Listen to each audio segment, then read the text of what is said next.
Muy buenas tardes. Ya quiero pedir mil disculpas, yo que critico a los impuntuales. Yo debía estar a las 11:30, pero realmente me fue imposible venir porque se presentó una situación de emergencia que tiene que ver con el tema de la formalización minera, que estoy involucrado y que, como todos ustedes saben, está fuera de control, ¿no?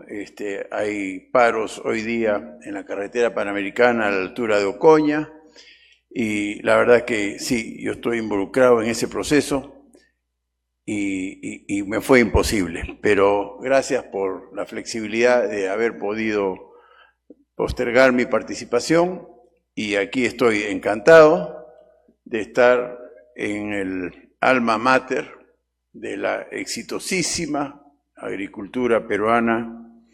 Yo la generalizo porque este año a la agricultura frutícola y hortícola de exportación se suma una coyuntura súper favorable para la agricultura amazónica, tan criticada y tan abandonada por el Estado, pero como el mercado, en este caso los precios del cacao, los precios del café y, aunque parezca mentira, los precios de la palma aceitera o el aceite de palma, están jugando muy a favor de la agricultura amazónica. Este año no hubieron los bloqueos de carreteras que hubieron en enero, febrero del 2023, que mermó mucho la producción andina, sobre todo de quinoa. Nosotros en Información monitoreamos mucho el proceso exportador, ¿no? Y los paros de Puno y el sur del Perú en enero y febrero del 2023, semanas después del fallido golpe de Estado, fueron atroces, ¿no?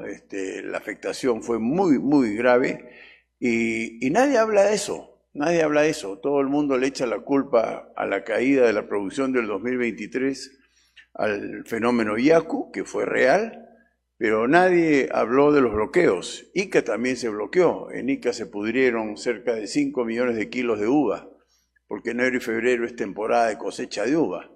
Y bueno, 5 millones de kilos son 5.000 toneladas, eso son un montón de soles o dólares, como quieran, y todo eso mermó la producción del año pasado. Pero en fin, este año 2024, a pesar del desastre político, moral, social, escándalos por aquí y por allá, el agro peruano va a batir récord histórico de exportaciones, vamos a superar largamente los 12.000 millones de dólares.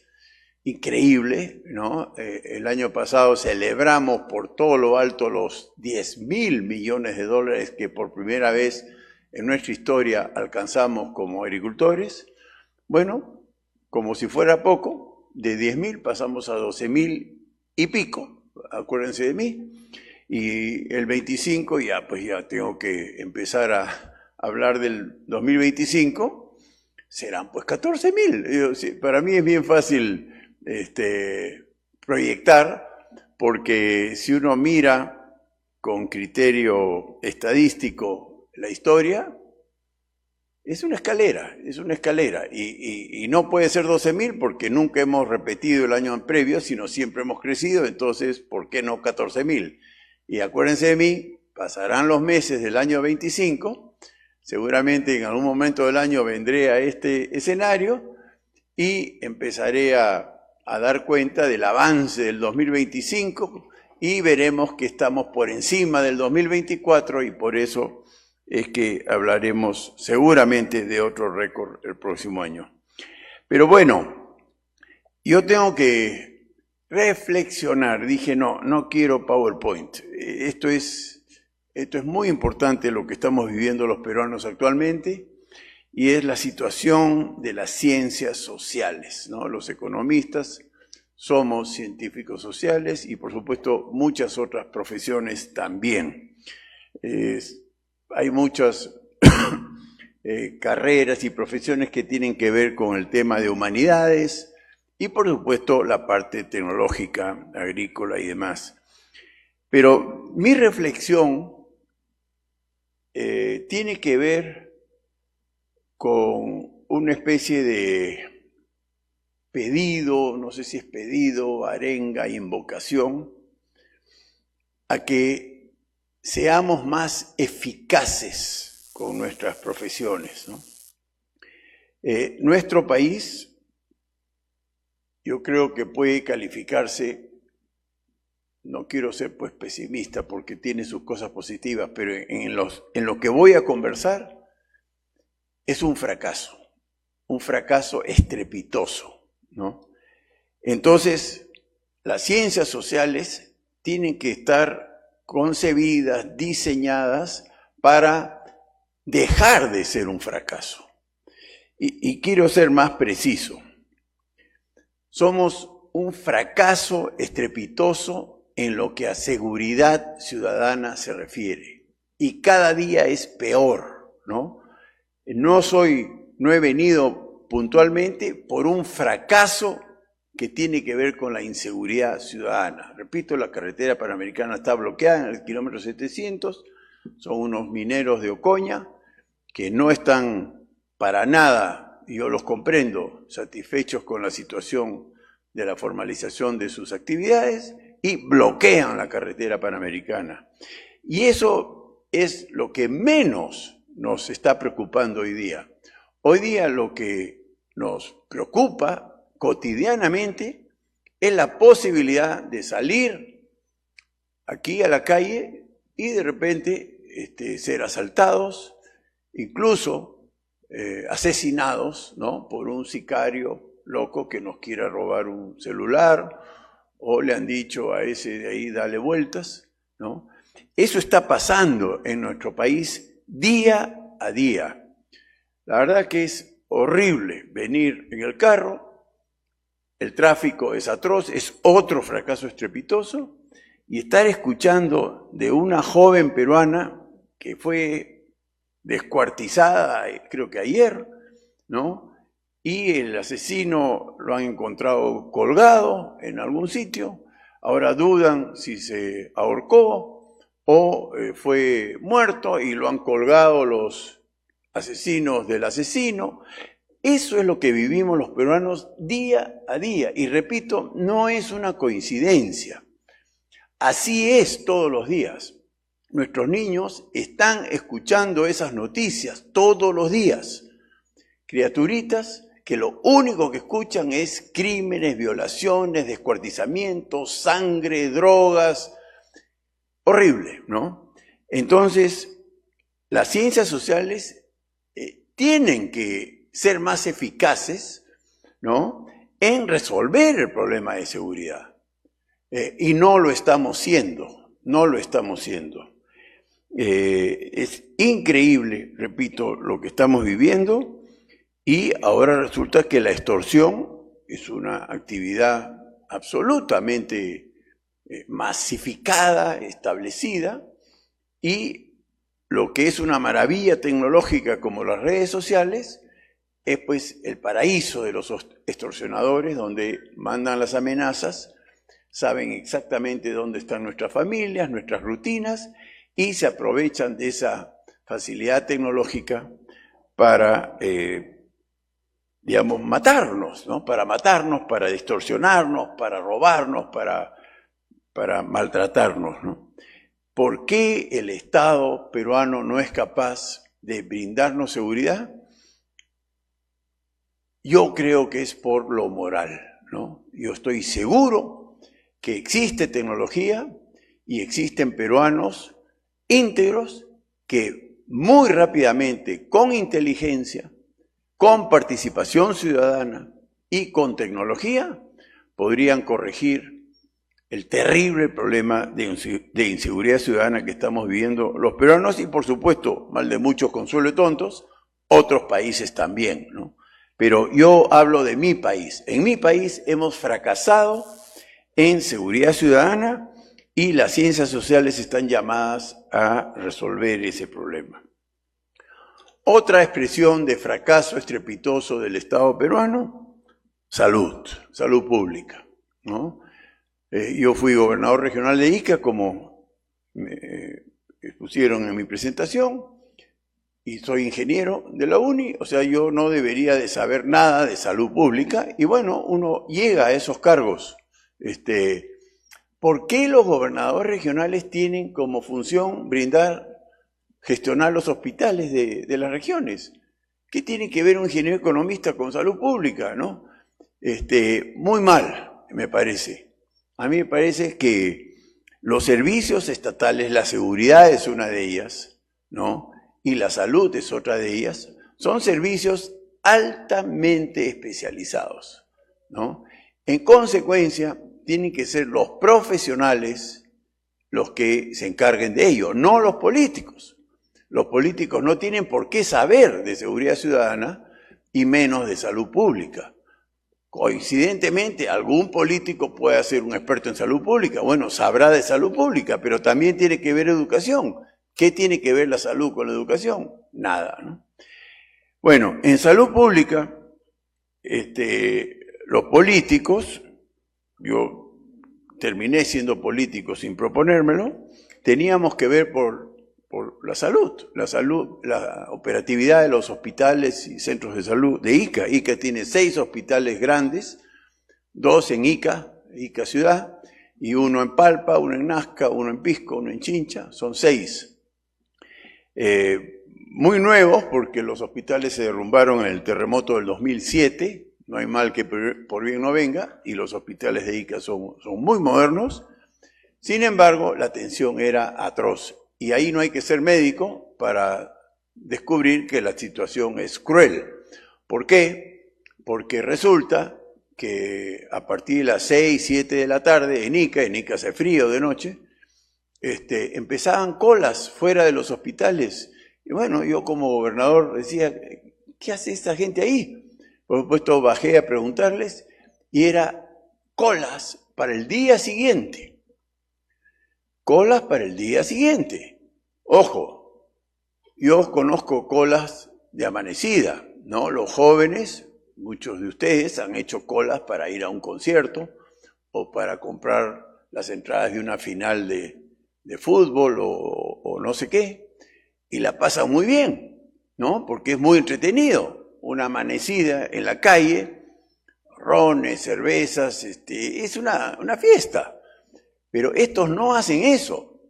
Los que hacen cola de amanecida para atenderse en un hospital son personas por definición enfermas o accidentadas o de hecho doloridas, ¿no?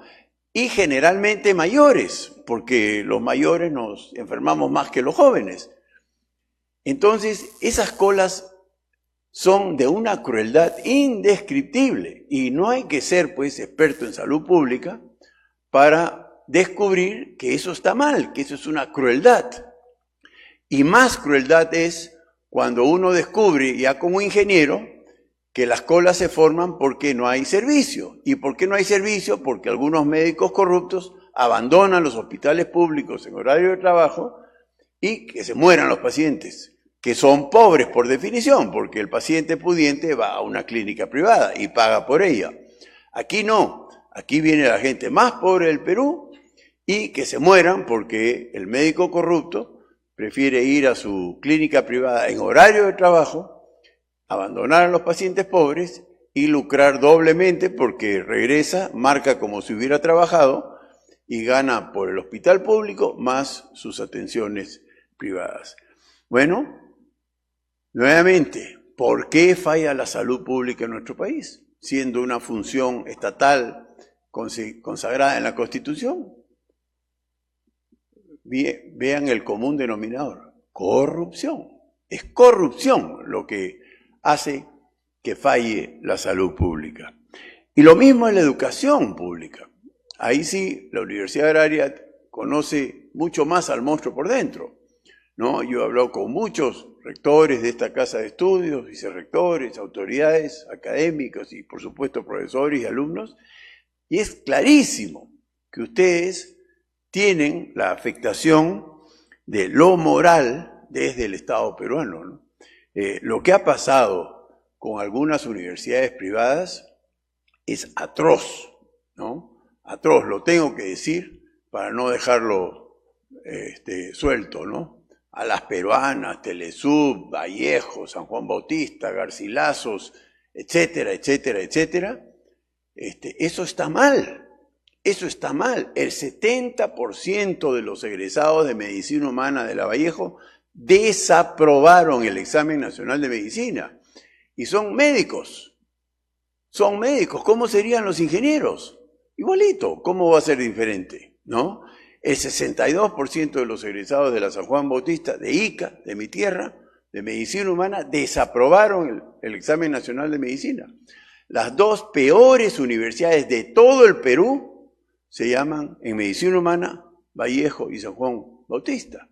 Privadas, de propiedad de políticos en actividad, uno congresista y otro gobernador de La Libertad, y todos los demás también. A las peruanas, el dueño está de alcalde de Cajamarca, Telesub, Luna Gálvez, también congresista en actividad, ¿no? Garcilaso La Vega, ni mencionar, es una vergüenza lo que hay detrás de esa universidad. Y resulta que todas esas universidades tienen convenios de cooperación interinstitucional, les encantan los nombres largos, con el Poder Judicial y el Ministerio Público, mediante el cual los jueces y fiscales no solo hacen docencia en esas universidades cobrando lo que ellos quieren, en consecuencia con un conflicto de intereses grosero, sino que reciben becas para sus familiares, ¿no? Entonces la pregunta es, ¿qué justicia puede haber, ¿no? Si estos políticos en actividad se ven involucrados en un proceso penal, cuando los jueces que tienen que ver los casos tienen a sus hijos becados en las universidades de estos tipos, ¿no? Ergo, la educación también es un fracaso. Otro fracaso estrepitoso que ya tiene más de connotación de ingeniería, agua. Agua. Los peruanos no tienen agua. Muy pocos peruanos tienen agua, lo que nosotros llamamos agua, ¿no? Agua tiene que ser potable, ¿no? Hoy día estos negocios son producto de la prácticamente total inexistencia de agua potable. En nuestra niñez, en mi niñez, uno tomaba agua de la manguera o del grifo. Era agua potable, no pasaba nada, ¿no? Hoy día no solo no es potable esa agua, sino que no hay en muchos casos. En Ica se dice que el 90 y tantos % de los iqueños tenemos acceso a agua potable. Acceso a agua potable, eso sí te reconozco. Pero agua potable, primero no es potable, o sea, tampoco es tan real. Pero 24/7, no, eso no hay en Ica, en ninguna parte de mi tierra. Es agua por horas. Y horas, me refiero, puede ser 2 horas cada 2 días. Cosas de esas hay en muchas partes de Ica. Y eso explica la proliferación de tachos, allá le llaman tachos a los recipientes, para guardar parte de las aguas que solo están disponibles 2 horas cada 2 días. Y por supuesto, ahí empieza todo el tema del dengue y el desmadre de la salud, producto de no tener agua corriente, potable, 24/7, ¿no? Entonces, yo quería, de alguna manera, desafiarlos a que las ciencias sociales tienen que ser eficaces en resolver lo que hasta ahora he denominado 4 carencias que denotan un fracaso estrepitoso del Estado. Seguridad, salud, educación y agua, ¿no? En esas 4 carencias, el Estado falló. Entonces, la Universidad Agraria, la UNI, mi alma mater, todas las universidades del Perú, tenemos que concentrarnos en ser mucho más eficaces con la población en resolver estas carencias. Y hay una quinta carencia solo por simplificar, porque en realidad hay muchos más, ¿no?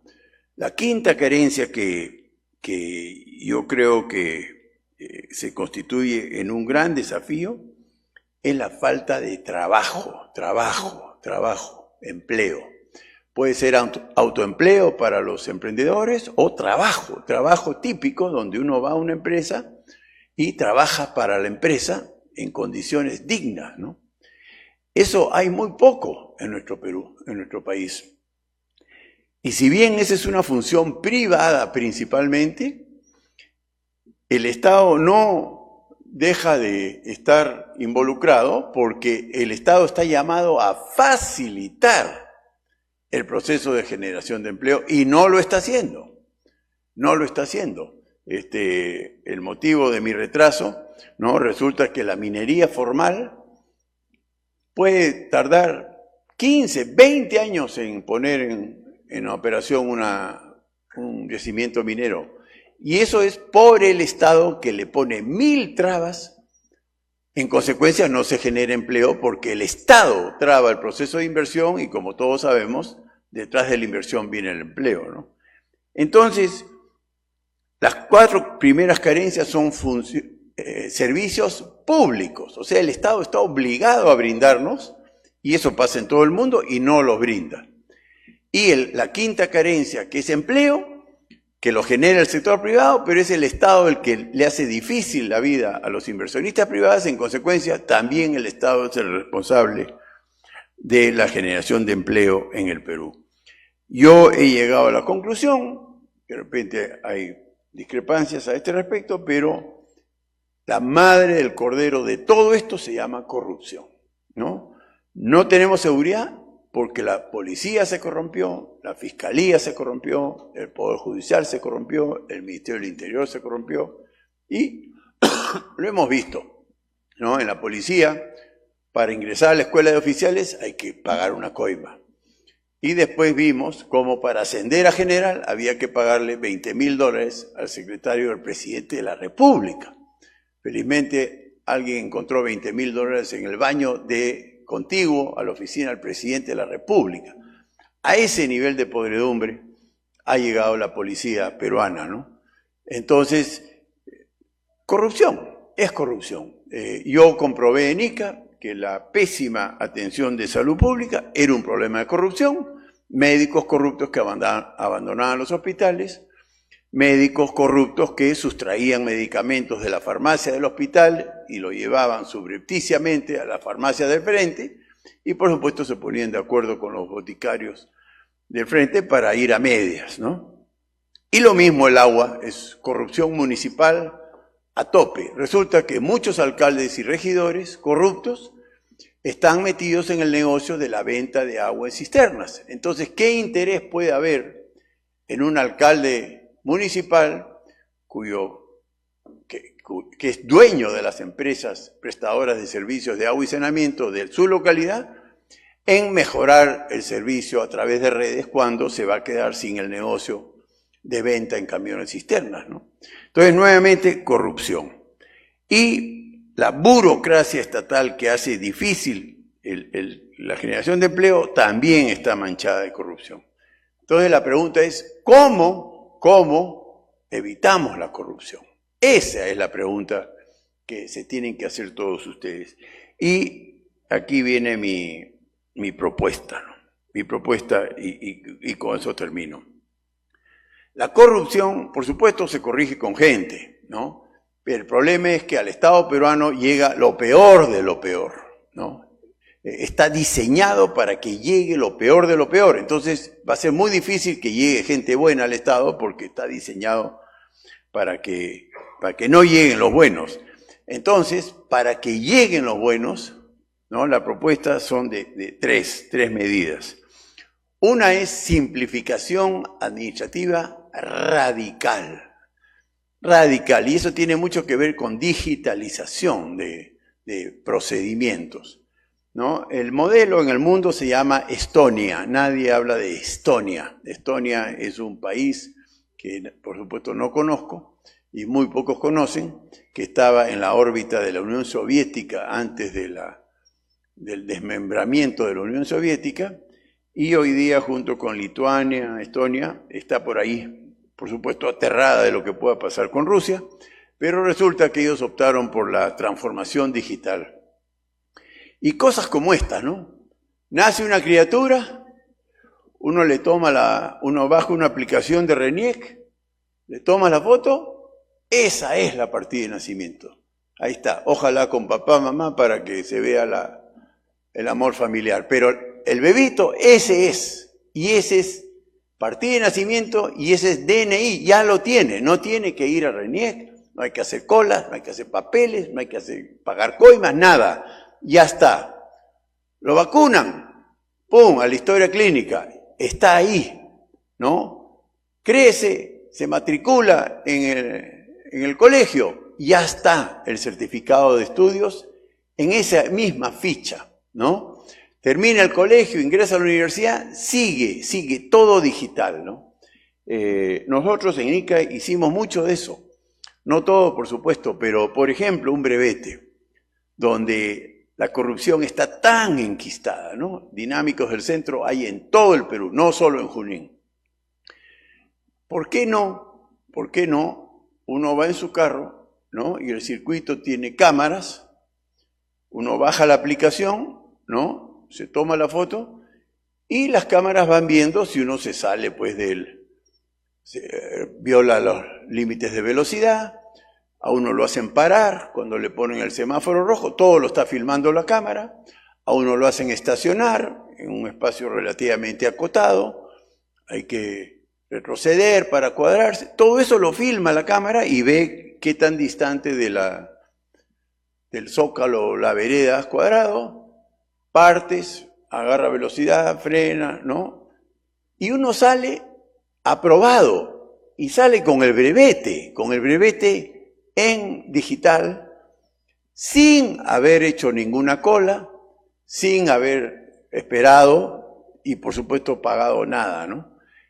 Cosas así. Una empresa se tiene que crear en un minuto, llenando un formulario y ya está la empresa constituida y que genere empleo. No puede ser después de todos los permisos y autorizaciones donde los funcionarios involucrados lo único que hacen es extorsionar al pequeño empresario y demás, ¿no?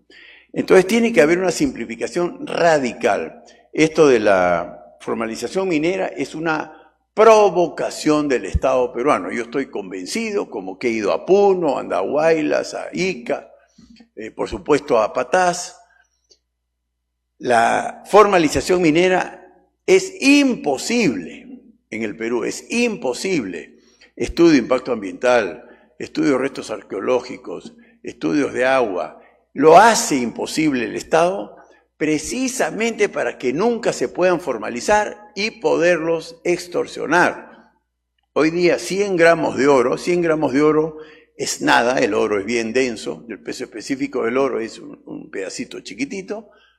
En la calle principal de Juliaca vale $8.500, contantes y sonantes, 100 gramitos de oro. Entonces al policía corrupto o al fiscal corrupto lo que más le conviene es que siga siendo ilegal, para decirle, cáete con 100 gramitos y sigue operando. Y de 100 en 100 gramos, los puneños están siendo extorsionados de una manera atroz por el propio Estado. Y repito, cada 100 gramos son 8.000, 8.500, cerca de $9.000, contantes y sonantes que lo compran una de las 30 casas que compra oro en la calle principal de Juliaca. Y eso pasa en Patás, eso pasa en todos lados. Entonces, tiene que haber una simplificación radical. Segunda propuesta, una profesionalización de los servicios públicos especializados. El agua no puede estar en manos de políticos, alcaldes. No puede estar porque el agua es una función súper especializada. Existen los ingenieros sanitarios y, por supuesto, tiene que ser profesión el que brinde ese servicio. La salud es una actividad súper especializada, tienen que ser profesionales y no políticos. La educación, más aún, ¿no? Y, por supuesto, la seguridad. La seguridad no puede estar en manos de estos políticos que hemos visto, donde es un asco, ¿no es verdad? todo es corrupción, protegen a los delincuentes, persiguen a las víctimas. Es el mundo al revés y todo por corrupción, ¿no? Entonces, segunda propuesta, la superprofesionalización, y el modelo a seguir es el Banco Central de Reserva del Perú. Ustedes, muchos aquí son muy jóvenes, pero yo felizmente no. Y yo sí viví al Banco Central de Reserva del Perú politizado. Y yo sí viví los 7.000% de inflación de no me acuerdo qué año, 80 y tantos por ahí. Bueno, eso era el Perú, hasta que se profesionalizó y se autonomizó. Entonces yo digo, si tuvimos la experiencia terrible del Banco Central de Reserva, inflación, devaluación, lo peor de lo peor, y después se autonomizó y se profesionalizó y tuvo el éxito que todos lo reconocemos, ¿por qué no repetir ese diseño institucional para la seguridad, para la salud, para la educación y para el agua? Y quizás otras más, ¿no? Entonces, los servicios públicos especializados en manos de profesionales altamente especializados, porque eso en general, junto con la simplificación administrativa, suele ir en contra de la corrupción, ¿no? Y la tercera propuesta es la participación ciudadana. Eso que parece demagogia es en serio. En el Perú no hay fiscalización. No hay fiscalización. Contraloría no controla. El legislativo, cuya función es fiscalizar, no fiscaliza. Hay mucha corrupción en el Congreso de la República, todos lo sabemos. Los únicos que están fiscalizando algo es cierta prensa. Entonces lo que tenemos que hacer es empoderar a la ciudadanía para que cada vez que seamos intervenidos por un funcionario estatal, por decir un policía, uno toma el nombre del policía y uno tiene que poder llenar una encuesta, cosa que hicimos en Ica con muy buenos resultados, con 5 preguntas que toman 10 segundos. ¿Te trató con cordialidad? ¿Sí o no? Una. ¿Te atendió a tiempo o te hizo esperar indebidamente? Una u otra. ¿Te pidió plata? ¿Sí o no? Coima, ¿no? ¿Te pidió requisitos innecesarios, intrascendentes? ¿No? ¿Te falta un sello, te falta una firma, te falta un documento? ¿Sí o no? Y quinta pregunta y última, ¿atendió tu necesidad? ¿Sí o no? Y uno va haciendo estadísticas de ese funcionario, sistemáticamente figura como maltratador o como demorón, ¿no? O como coimero, y uno va sacando, y eso lo hicimos en Ica. Y funciona cuando el funcionario público se sabe vigilado, ¿no? Es una encuesta permanente de todos los servicios del Estado, la cosa funciona. Entonces, ese era un poco mi mensaje. Dije, no voy a hacer PowerPoint, yo quiero reflexionar con ustedes. Desde el punto de vista de los servicios públicos, hemos fracasado. Tenemos muchos otros atributos. En fútbol también hemos fracasado, lamentablemente, pero hay cosas buenas. El agro tiene cosas muy bonitas y muchas otras cosas también. Pero en los servicios públicos estatales hemos fracasado. Hay que reconocer eso. Y la corrupción malogró al Estado. En consecuencia, tenemos que resolver eso. Las ciencias sociales y la academia están llamadas a resolver esas carencias que son horribles. Entonces, mi propuesta, y eso lo dejo, y lo discutiremos a lo largo del año, como que estoy en el Consejo Consultivo de Ciencias Económicas de esta universidad, y voy a incidir en eso: simplificación, profesionalización y control ciudadano, pero de verdad. Eso era mi reflexión. Muchas gracias y los felicito por todo lo que hacen.